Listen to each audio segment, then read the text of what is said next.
You know, this is the year of the priest. And I think Pope Benedict couldn't have picked a better year for it, because this is the year of Mark.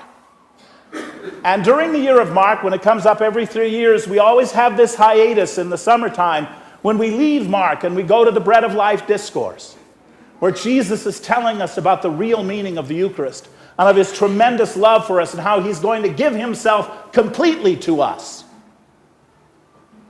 And you know, that makes it work real well for the year of the priest, because the very center of my life as a priest, my whole purpose and meaning, is to celebrate the Eucharist. Because that's the whole purpose of the church, isn't it? St. Paul tells us that every time we eat that bread and every time we drink that cup, we proclaim the death of the Lord until he comes in glory.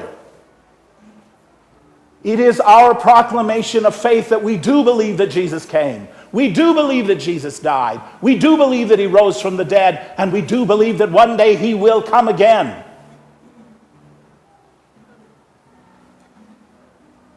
The person who really represents this year was a man named John.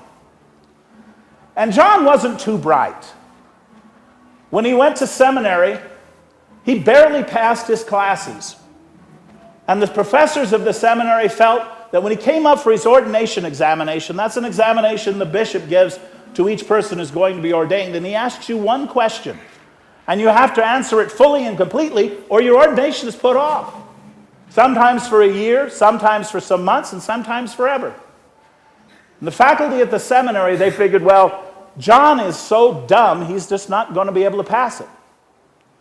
Well, the bishop came, and the one question that he asked John was the one question John knew the answer to.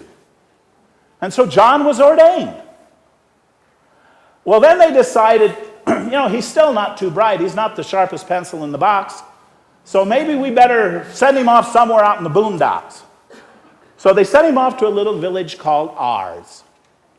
And they didn't even make him pastor. They made him what's called the cure, which is sort of like an assistant taking care of this place. We know him today as St. John Vianney. And the reason that he is called the model and the patron of all parish priests is because, first of all, of his great compassion in the confessional. And secondly, and more importantly, because of his tremendous love for Christ in the Eucharist.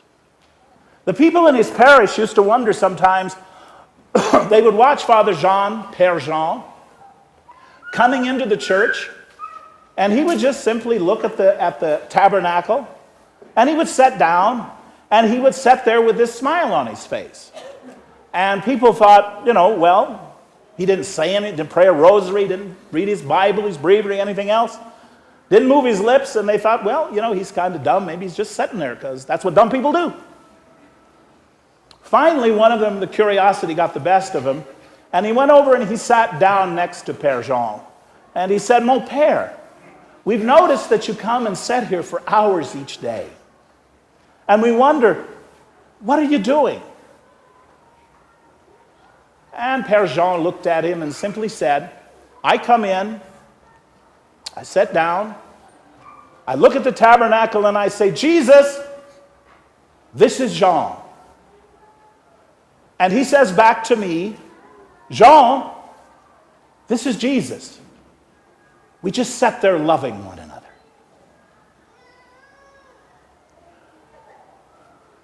You know, when Elijah was out in the desert, he was almost at the end. He didn't have any strength left. His hope had been crushed. His dreams had turned to ashes.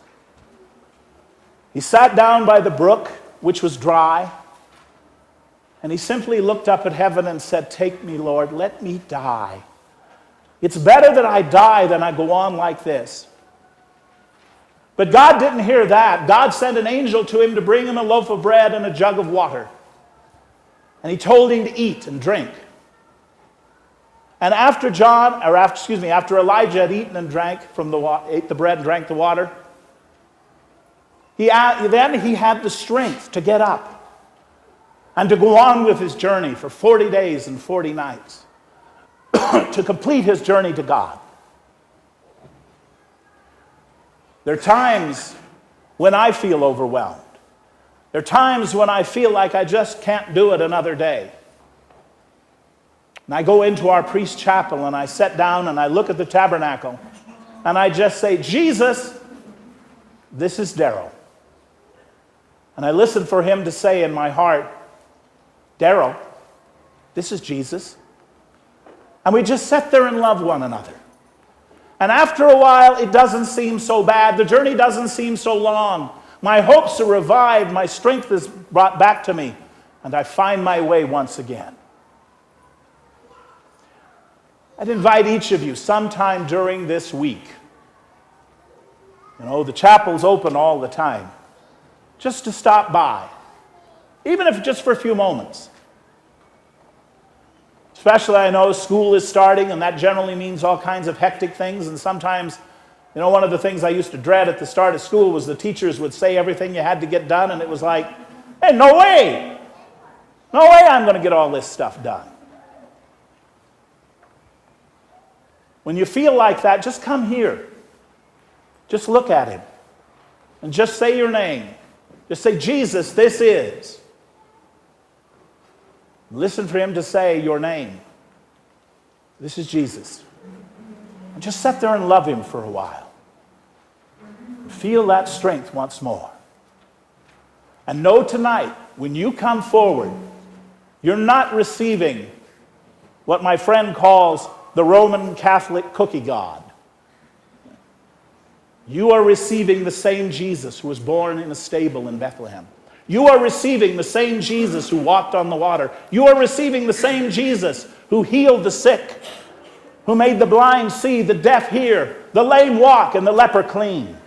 You are receiving the same Jesus who died on a cross, and you are receiving the same Jesus who rose from the dead. And he's here tonight because he loves you. And he wants to give himself completely to you.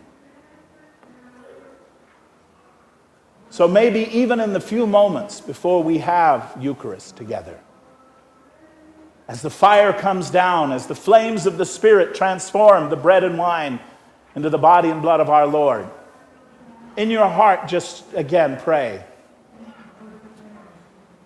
a thanksgiving to God. And just say simply, Jesus, this is me. And listen for him to say, this is Jesus. And let us just love one another.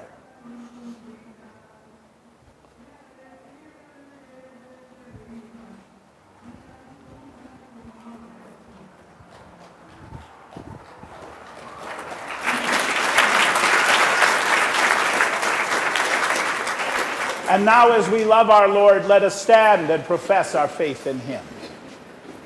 We believe in one God.